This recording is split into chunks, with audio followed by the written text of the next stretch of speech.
My name is Amora. I am 31. At my daughter's birthday party, the air smelled like vanilla frosting and plastic balloons, and everyone kept smiling the kind of smiles that don't reach the eyes, the kind you wear when you're surrounded by people who already decided what you are worth. Because this was the afternoon my in-laws finally said it out loud, the words they'd been feeding me in pieces for years. The moment my mother-in-law leaned close enough for her breath to graze my ear and hissed, "You're just a leech," as if my existence were a stain on the tablecloth. And I felt my chest tighten, but I didn't cry because crying was exactly what they expected. And I had learned that tears were a currency they loved to spend. The party was supposed to be about my daughter, her laughter bouncing off the walls, her small hands sticky with cake, her eyes lighting up when the candles flared. But every time I looked toward the long table of relatives, I could feel judgment crawling over my skin, measuring me, weighing me, deciding I came up short. They'd always said I was lucky. Lucky to have married into their family, lucky to be tolerated, lucky to be fed, lucky to be allowed to exist near them. And when I poured myself a drink to calm my shaking hands, I didn't notice my mother-in-law watching me the way a hawk watches a field mouse. Didn't notice my sister-in-law's lips curl into a thin, satisfied smile. I was laughing with a neighbor when I turned back and saw it clearly. Unmistakably, the small practiced movement of fingers, the quick tilt of a wrist, the soft tap as something pale slipped into my glass, and suddenly the words on every revenge story I'd ever heard roared alive in my head. At my daughter's birthday party, I saw my mother-in-law slip powder into my drink, so I stood up, smiling, and handed the glass to my evil sister-in-law. She drank, what was meant for me, except this wasn't a headline. It was my life, my daughter's party. My breath caught in my throat as I realized how far they were willing to go to remind me of my place.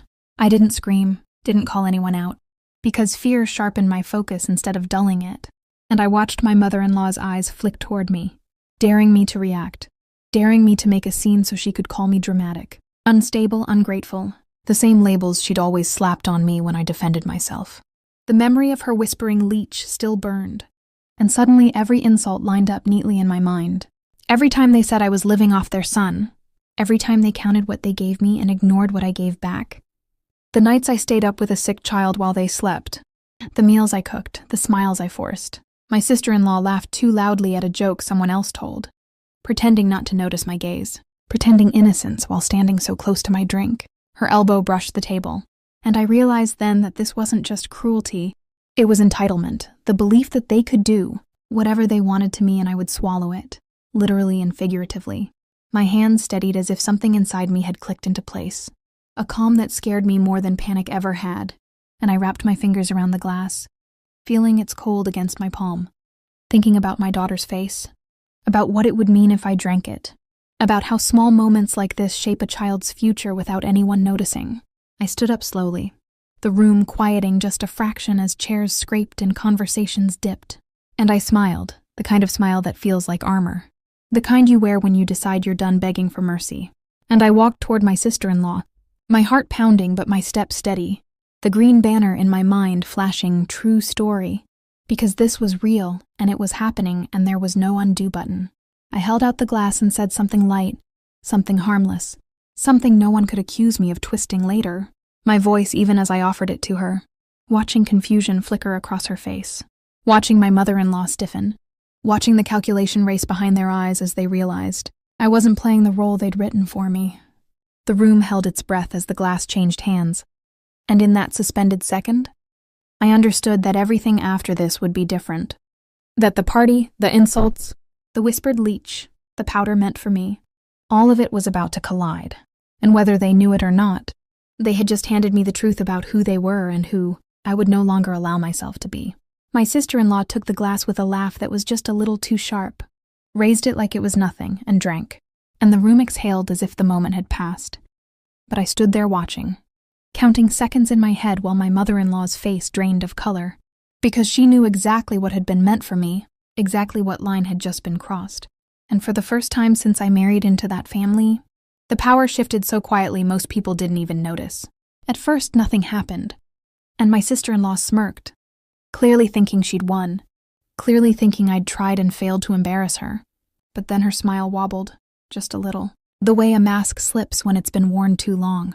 She pressed a hand to her stomach, laughed it off, took another sip of water, and my mother-in-law rushed to her side too fast, too eager, asking if she was okay, drawing attention where none had been before. That was when people started to look, really look, the way relatives do when gossip smells fresh. My daughter tugged at my dress, asking for another slice of cake, and I knelt to her level, smoothing her hair, keeping my voice calm, because no matter what happened next, this day was still hers, and I refused to let their poison touch her memories. Behind me, chairs scraped, whispers spread, and my sister-in-law's laughter turned brittle, then thin, then stopped altogether as nausea washed over her face, and suddenly the room that had always felt stacked against me felt unbalanced in my favor. Someone suggested she sit down.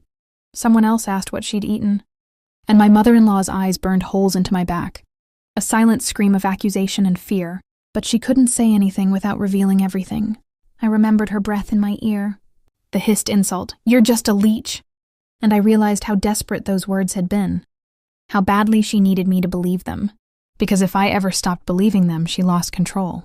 My sister-in-law ended up in the bathroom, vomiting humiliated while guests pretended not to notice. And when an aunt asked me quietly if everything was all right, I met her gaze and said yes, my voice steady because the truth was, for the first time in years, I was more than all right. The party limped on. Cake half eaten, music too loud, tension thick enough to taste, and I watched my in-laws move around me like strangers. Careful now, guarded, unsure of what I might do next, unsure of how much I knew. When it was time to open gifts, my mother-in-law avoided my eyes.